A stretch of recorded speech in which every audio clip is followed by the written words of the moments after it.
Hello everybody and welcome back. Thank you very much for joining me. My name is Deborah Hatswell and you're listening to BBR Investigations. As regular listeners will know, I'm off at the moment due to a recent operation on an existing hand injury, so I need to take a few weeks off for rehabilitation. Knowing how much you look forward to our weekly podcasts, I put together some of my most frightening or startling cases to date. Tonight, the cases are from both sides of the pond. We start with the battle between a Bigfoot and what I believe to be a new kind of creature in Wales. And then we go across to the US for a terrifying encounter with an unimaginable creature, just as fierce and as wild. The case that I'm sharing with you now is very disturbing, and I must warn you there are some violent descriptions held within it. The case came into BBR in 2022. It took place in 2021. And it was shared by Robert Manton, the witness himself. He was saved from certain death when, as he put it, a Sasquatch saved me from an absolute giant of a creature that wanted to kill me. This happened when Rob, who's an avid wild camper, picked the wrong evening to camp on a dark night in Wales. And this is what he had to say. Before I proceed, I'll share with you the location of my experience, but I'm not sure you should share it with anyone else. I don't want anyone to go looking for them and get themselves hurt, because I believe I was very lucky to walk away from my experience. Firstly, I'd like to thank you for providing a platform for people to be able to share experiences like these, just as I have. And have an experience to share. Hopefully yourself or one of your support crew will be able to fully understand what happened and help me get to grips with it all. This experience was wonderful and terrible, magnificent yet mortifying, something that will stay with me till the day I take my last breath. When I tell you what happened, I want you to take into account that there are some parts of the event that are still a little hazy, dreamlike, almost unreal. If I hadn't seen it with my own eyes, I would have struggled to believe it. But I'll try my best to express what I saw, how I felt, and what transpired. It all happened on the second weekend of April 2021. After a tough lockdown due to the pandemic, I'd made plans with a close friend to go hiking in some of Wales's most beautiful mountains and forests just for a couple of days. After being locked down for so long, it felt like we were celebrating our newfound freedom.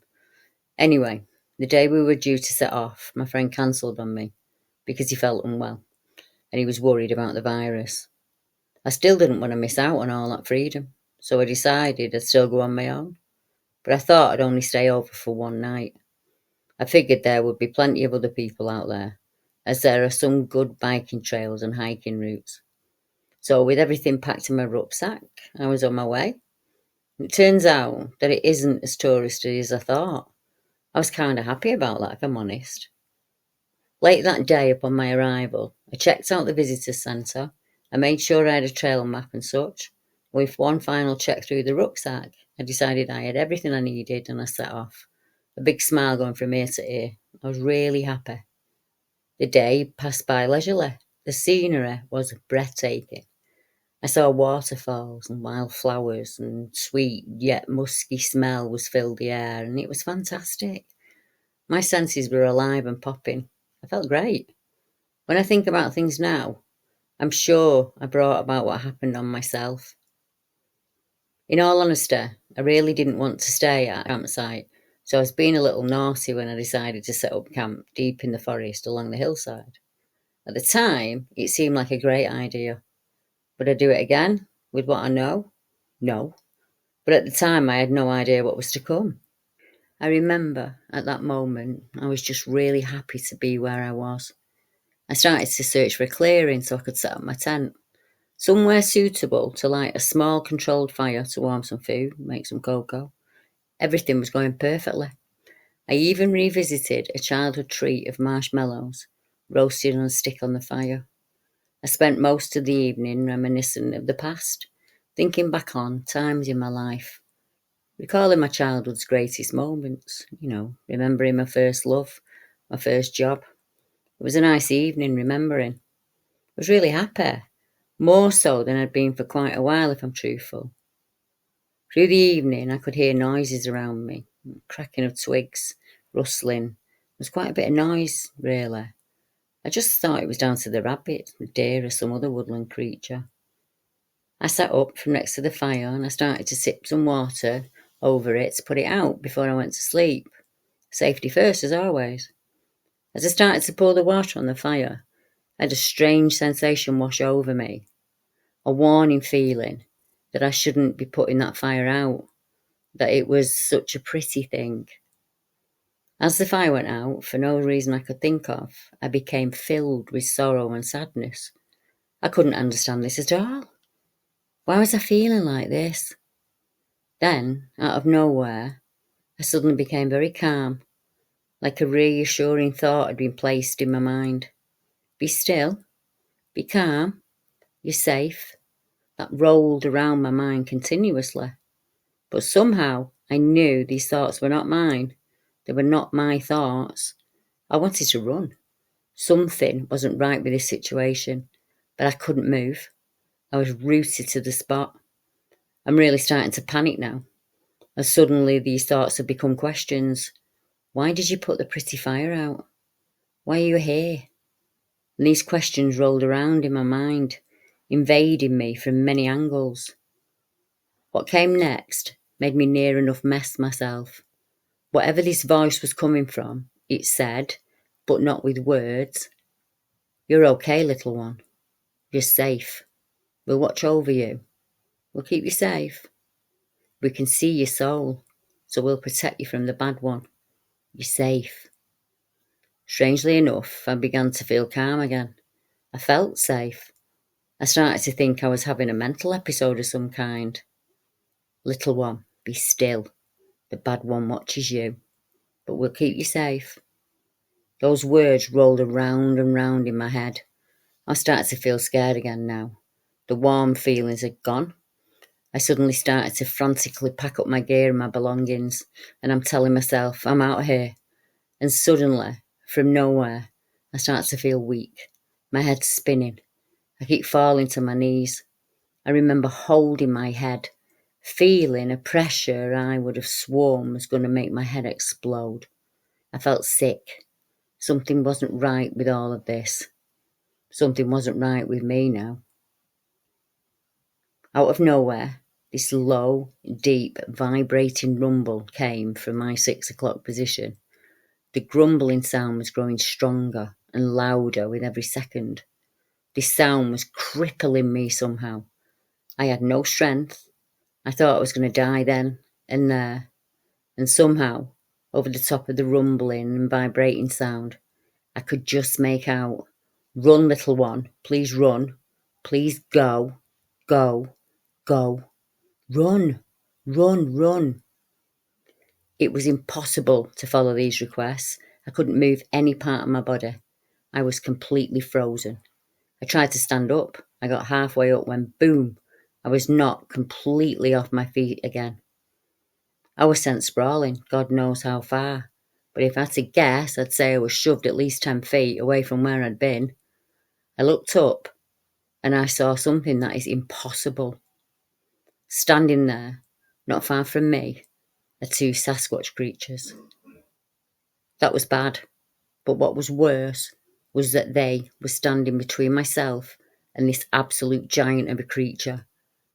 That creature is something I couldn't name. It wasn't a Sasquatch like them. I don't know what it was to this day. I tried to get up, but I found I was being held down by an unseen force. As I started to freak out, that calm feeling started to come back. I wasn't scared anymore. I looked down and I saw 2 biggish hairy arms that were holding me. I spun around, so I'm now face to face with one of those creatures. And it was young, not as big as the other 2, much smaller than the unnamed creature. I sensed it was female. When we locked eyes, I could see the warmth and love in hers. She was protecting me. She held my gaze and refused to look or let me get away. She didn't let me look what was going on over my shoulder. I saw only her eyes. The sounds I heard going on around me assured me that there was a major battle taking place. And this went on for what seemed like an hour of fighting. but it was probably more like 5 minutes in reality. And then everything went quiet. When things become silent, I realised the violence had stopped, and things were now eerie and still. The young female who was still holding me loosened her grip. She let her eyes flick past me, and I turned to see a Sasquatch creature that was at least 8 to 9 feet tall, and it was dragging a lifeless body into the deep forest. The creature's body. I'm now seeing one big sash, a big dead creature I still can't name, and another Sasquatch next to me. Where is the other one? I thought. There were 3 Sasquatch creatures here before the fight. The young sash must have known my thoughts, and she tapped me with the back of her hand, pointed towards a now broken tree. And what I saw saddened me. There, at the broken part of the tree, was a Sasquatch creature, and she was sat up, leaning against the tree, and she looked to be in a really bad way. Then the young Sasquatch was in my head again.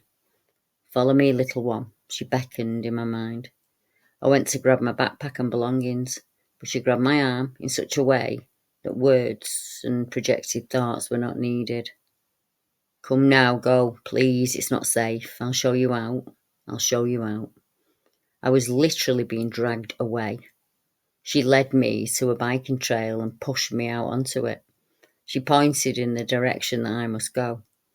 And as she turned to leave, I reached out and grabbed for her hand, and she paused.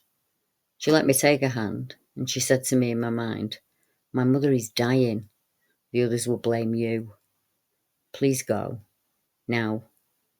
In desperation, I said out loud, as well as trying my best to mentally project what I was saying, "Thank you." And she smiled. I went to speak more, but she held her hand up to silence me. She stroked the side of my face so gently, so softly, and she smiled one last time and said, "Thank you for letting me see your memories and your soul." And then she turned and left. Afterwards, the next week was a bad one for me, as you can imagine. I just couldn't get my head around everything that had happened. So I hit the internet and I found some channels, and these channels stopped me from losing my mind, and they've led me to you. As for the Sasquatches, the younger one that was protecting me, you could tell she was female, and she was close to my height at 6 feet tall. And I understand, or I assume, that the other 2 were her parents. Both parents were around 9 feet, 8 to 9 feet tall. Their fur reminded me of the fur chimps have. It was fine, but thick and protective. You could see very defined muscles. For a size example, their thighs were, say, 3 times the size of my thigh. And all this happened in moonlight, and their fur just looked black to me. It covered them like a chimpanzee, but their hair was very sparse around the chest and the belly area. I don't know what the creature was that came for me, the creature that they killed to protect me. I struggle to describe it even now. It was standing up on 2 legs, and it was as black as the night sky. It was just a bit bigger in stature and height than the adult Sasquatch that was protecting me. I still don't know what I saw. It was just big and clearly wanted to hurt me. I've never gone back to the same spot out of respect. They protected me, they saved me possibly, at a great cost to themselves. I'm not so sure they'll be as friendly if I went back. Since then, I've reflected a lot, as you can imagine. These are my following ideas and theories on why, what. My respect for these beings is massive. I know I'm lucky to be alive. I do believe that they're capable of reading our minds, and they know our intent. They can see our very thoughts. They look right into your soul. Well, that's what I would assume after my experience. They looked right into the very centre of me, and I feel as though they weigh your soul, and that determines the experience or lack of experience that you may have. Robert went on to explain, "The idea that they can view our memories freaks me out if I'm honest, but I need to know what the creature they protected me from was. I should be dead. After researching, I'm honestly leaning towards the kind of skinwalker or shapeshifter, but I'm still learning, so I may be way off the mark. I bottle this whole thing up. I couldn't speak about it. Now I feel I have to. It feels like the floodgates have opened. I need to know what it was. It's like an itch if I can't scratch. Back to the Sasquatch. I firmly believe they talk to us in our minds if they choose to. They can overwhelm our senses. I believe it's a defence method of theirs, he said, but they can use it to soothe you or calm you as well. It all depends on the situation. But they're not the only beings out there. It's a weird feeling to know that a soul can be seen. Well, I say that, but I've been told in the past that humans have an aura around them, a colour. Maybe that's what they see, and use to judge us accordingly. And for them to see my memories, they might be able to see what our minds see when we think and we reminisce. I'm thinking that because I was thinking about my past while they were watching me. They could sense it, and in turn, have a way of understanding it. A way of understanding my memories, I mean. I'm not saying they watch my memories, but they might interpret the feeling within them, maybe. They're very special. Very special. Robert said, the creature that came for me was around 10 to 12 feet in height. I'm guessing, as I have no way of knowing for sure. It had 2 legs, 2 arms, and it was hairy, but only to a point. It had short hair on its back and its legs, with no hair at all on its arms. Its eyes were a kind of green that I've never seen before. It had big eyes that were deeply set, a very prominent jawline. It was very square. Its nose was more of a bump with 2 gaping holes for nostrils. I couldn't see any ears whatsoever. Its hands were very human-like, but they were very long too. To the point it looked wrong and out of proportion, if you get what I mean. Its feet were massive, and the nail on the big toe was big, almost like a weapon. From what I've heard about dogmen and werewolves, it's not that. It had no snout, or dog's ears of any kind. Nothing about it was dog-related. That's my experience, and I feel a little bit stupid sending this. Well, embarrassed, really. At the start of the year, I would never have believed anything like this was possible. And now, I've seen them for myself. I can't deny it. I got back to this witness, obviously, and there was a bit of an update. He said, thank you ever so much for getting back to me.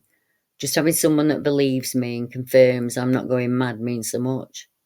I was thinking about staying anonymous, but if I did, I feel I'd be doing my experience an injustice. Something special happened. Something that's not only happened to myself but others. They are brave enough to come forward, lay themselves bare and speak without fear. If I stayed anonymous, I'd be doing them an injustice too. So feel free to use my name. You asked me, Deb, if I want to see them again, and I feel like the answer should be no. But something inside of me yearns to see them again. I can't explain it, but I know I'm probably not welcome there. That something could happen to me if I did go. I still dream of the one that was badly hurt. I hear the screams, the shouts, the thuds. I can feel the young one holding me tight, shielding me. I try to picture the horrible creature, but my mind won't allow me to. I get a faint picture in my mind, and as quick as it's there, it's gone again. I started to wonder if something was done to me in order to make me forget the creature and what it looked like. I don't know for sure. It's just a thought that crossed my mind. Maybe in the future we'll revisit the place and try and give thanks to something. When I say this next thing, please don't think I'm insane, but I think the young one visits my dreams. I'll wake up from my dream I don't remember, but I can still smell her, like she was in the room with me.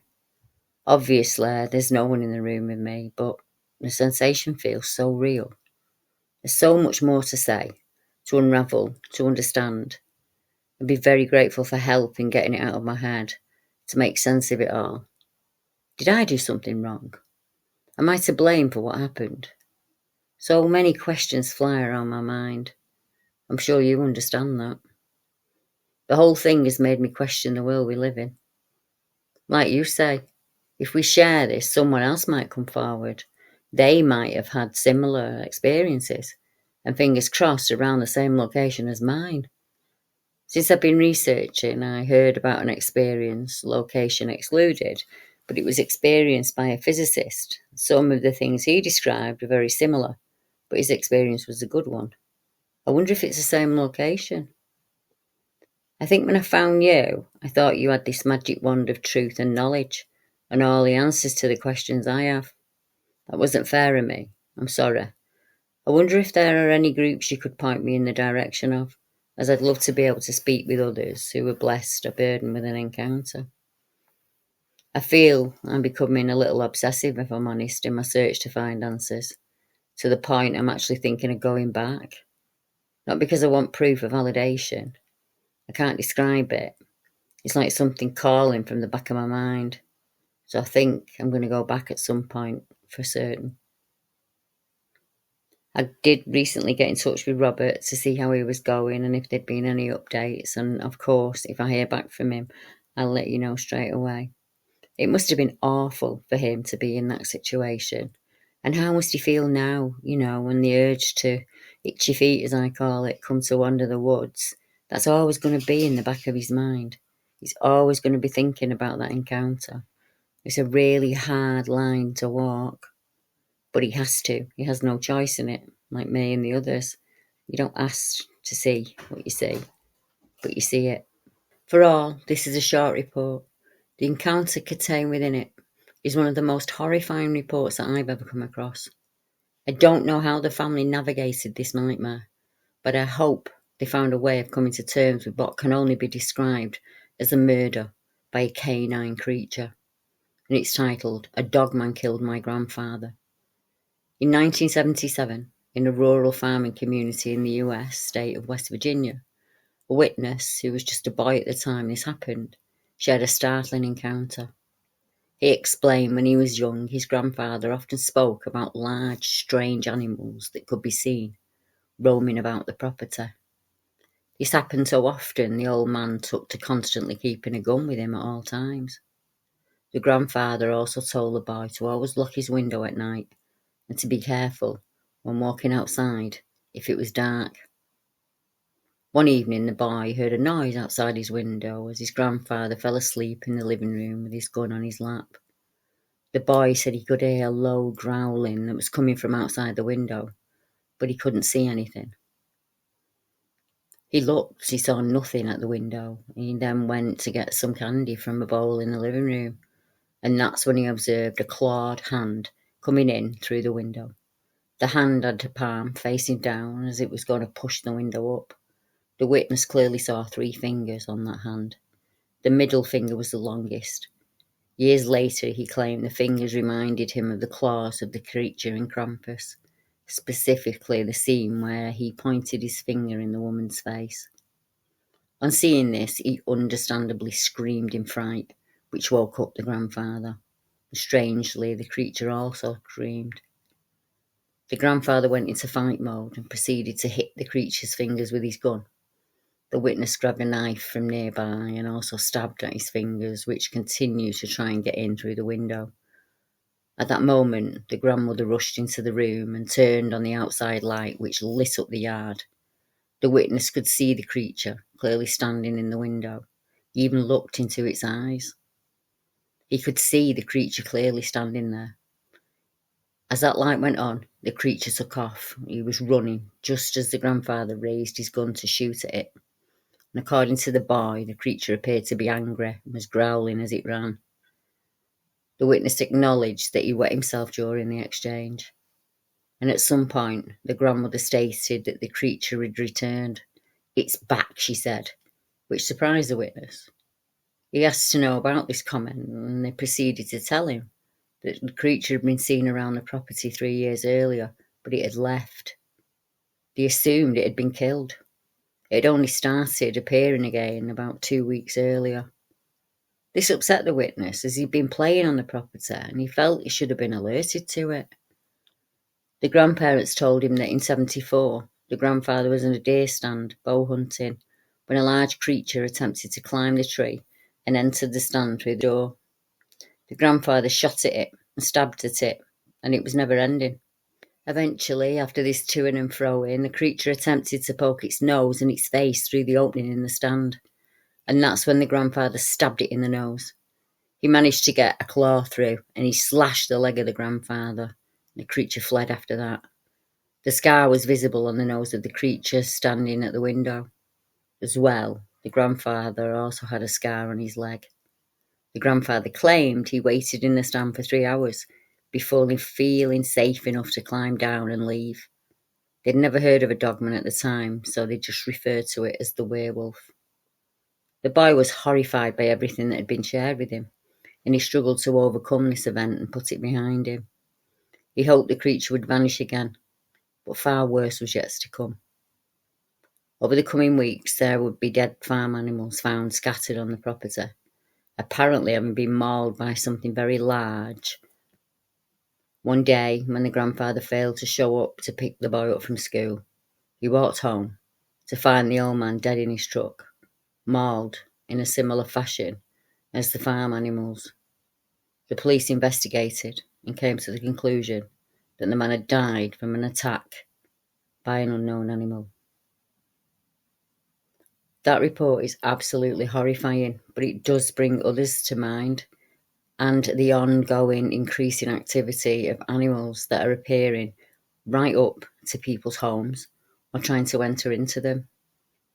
This reminds me of a couple of reports off the top of my head. One couple who were in the Peak District only last year.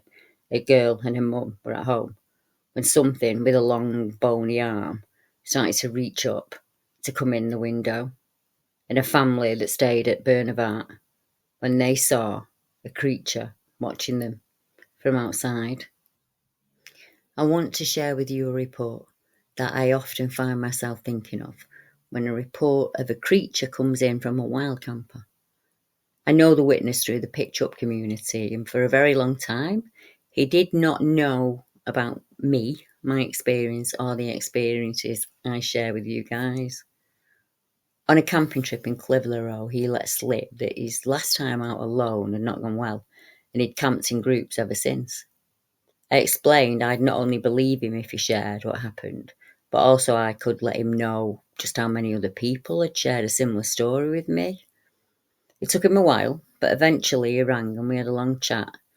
As he kept a journal, and he did the odd article himself on wildlife, camping and some of our ancient sites, I felt he might find it cathartic to write out what happened, and then I'd share the information with him. So what you hear now is his email, written about 3 years after the event. Our witness's name is Carl G, and he said, "Deb, I contacted you after much to-ing and fro-ing. As you know, I'm a wild camper, and quite well known in some circles, so sharing this is hard. They didn't call it wild camping back when I started as a boy. It was just a night off the farm in those days. My family ran a beef and dairy farm, and it was long hours for not much pay. We always had food and plenty to barter with, but ready cash was always in short supply. In the countryside, people hunt for the food still, and back then it was more prevalent. Pigeon, duck, rabbit and hare were a welcome catch. Now it's frowned upon by some, but I was brought up alongside nature, and one day I'll return to it. It's all just a circle. I'd go off with my brothers and my friends from around the area. We'd head up to the peaks and down around the reservoir where there was always animal sign, and the stream was well stocked, so we never went hungry. Some of the lads tailed off and stopped coming altogether. Some I still see for the odd pint now and then, but Sleeping Wilds never left me. It's my one place I feel like me. It frees me. I often use it as food for the soul. I'm known as a primitive toolmaker, and I usually show people how to camp in a primitive way without the use of modern tools. But sometimes even I like a few home comforts. In 2014, I was suffering with a chest infection. I'd been cooped up at home for weeks. It was autumn, but the weather was warm enough to get in one more camp before winter, and I could test out and clean out my camping supplies and get that long-awaited job done and pack away my light gear till the warmer months next year. The fresh air had also done my chest a world of good. So I set off for one of my more sedentary spots. It was set within an orchard not too far from the farm, and with easy parking and access from the road. The farmer's a decent guy, always has a wander over and a chin wag when I pop in. We went to school together, as most families here will attest. We all know each other by one relative or another. I'm not going to tell you the area, as I don't want it spoiled in any way. And after what happened to me, I'm not sure people should be heading over that way either. The orchard was full of different kinds of apples, hazels, walnuts. I set up my gear, and with a bad cold, I had the full kit. My sleeping bag, my tarp and my tent. I got the fire going and a brew on, and the farmer wandered over for a chat. He asked me if I'd seen any strange cars or vehicles on my way in or around the area at any point. It was 7 a.m. and arrived about 6:15 a.m. I told him no, I'd not passed any people or vehicles on the way in. He went on to explain that for a few weeks now a number of chickens, eggs and feed had been taken, and he thought it was some wandering tramp or one of the farmhands who were brought in by the picking teams who had felt the need to steal from him. If not, he'd suggest a dog or a cat of some kind. But his barley and his wheat bins had been raided, which would be very hard on your average dog or your cat. And with so many protein sources available, why would they take feed? I told him I'd be there for about 30 hours or so, as I had a job to do on the following Wednesday. So I'd keep an eye out for tonight, and as my tent was tucked under the trees and with the grass so high, they may not see me hidden away in there. I said if I heard anything, I'd start blowing my whistle loudly and alert him. We agreed on a plan and left it at that. I had a bobbing rod with me, so the day was spent foraging, catching for dinner and evening meal. I had a snooze and a wander along the river. It was a good day, everything I needed. I had a small rocket stove with me and I made a cup of tea at dusk. It wasn't too cold either. I went to bed with a good sleepy head on me, all thoughts of this morning's agreement completely forgotten. I must have nodded off quickly as I awoke with a start. I had no idea of the time, but it was much darker outside. The moon was out, so I could see shadows of the trees and the bushes. I listened, trying to work out what had woken me, but I heard nothing. As I lay there, heart pumping, I realised I needed a pee, and that's what had woken me. So I unzipped the tent and the fly and nipped over to the nearest apple tree and did what I needed to do. I had my head torch on, and I switched it on without thinking, as I was worried about peeing on my boots. I looked down at my aim when this feeling hit me all at once. A feeling I'll describe as utter dread. I felt like I was suddenly in the middle of a war, and I couldn't see any of the enemy. I knew they were there, watching, and they could see my every move, but I couldn't see them. It was like hundreds of eyes watching me from the trees. I looked up quickly and I saw eye shine, and this eye shine suddenly dropped to the floor and vanished. I was back in the tent like lightning, and was stuck between staying and packing up, when I remembered the farmer, and that I was supposed to be acting as a night watchman, not quivering in my sleeping bag. I lay there, caught my breath, slowed my breathing right down, and made the decision to listen. If I heard anything, I'd blow the whistle loud, but nothing happened. I lay there for what felt like an eternity in silence. I slowly slid my hand into my kit bag, got hold of the whistle just in case, and as the minutes ticked by, I started to feel stupid. I'd heard the odd rustle of grass, but that could be any animal or bird known to man. I didn't hear anything else for a long time, so I decided to try and sleep. As I was drifting back off, suddenly from nowhere that feeling was back. I felt frozen and scared out of my wits. I felt a movement to the side of my hip, and to my horror, I felt something forcibly pushed under the tarp, under my tent, and under me. It felt like a huge arm, thick with muscle and hard, and I screamed like a banshee. The arm shot from under me, and I kept screaming, until the farmer nearly caused his own death by opening my tent. I screamed in his face like a man possessed. When he calmed me down and I'd explained what had happened, I don't think he believed me. I saw his quick glance at the miniature rum bottle beside me, but I'd filled it with Linctus from my chest, and now it looked suspiciously like slow gin. I'd awoken him with me screaming, and he'd come running in the hopes of solving his chicken thief mystery. I excused myself, lit all my torches and lights, and packed up as fast as I've ever packed up a tent. I was camping close to Scarfell once when the bad winds happened in 87, 88, and that was terrifying. But this was like nothing I can explain.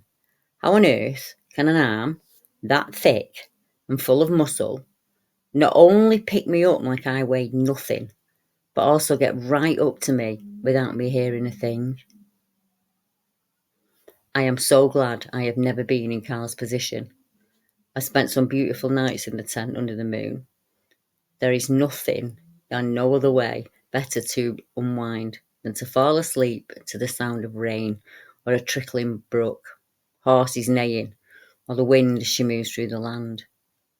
But what if beneath that, all the time you're lying there, a horror creeps closer and closer to you?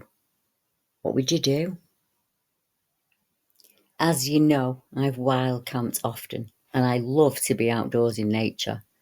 But it's not easy picking a place to camp if you know of as many encounters as I do, not only here in the UK, but also worldwide. The idea of being in my tent, tucked up for the night, to encounter a creature staring at me in the night is just something unimaginable. What would you do? Stay as calm as you can, or run for your life as fast as you can? I suppose it's a personal choice, one you make in the moment. As a quick example, what would you have done if you were in Jeff's shoes when exactly that scenario happened to him? It was big, and it was standing over our tent.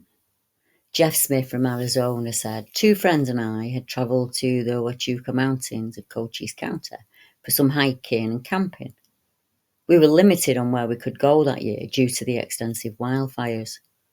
Having been blocked from going up Carr Canyon, we drove down much further into Miller Canyon, where we were able to get off the beaten track, a bit of a path that went up a bit steep.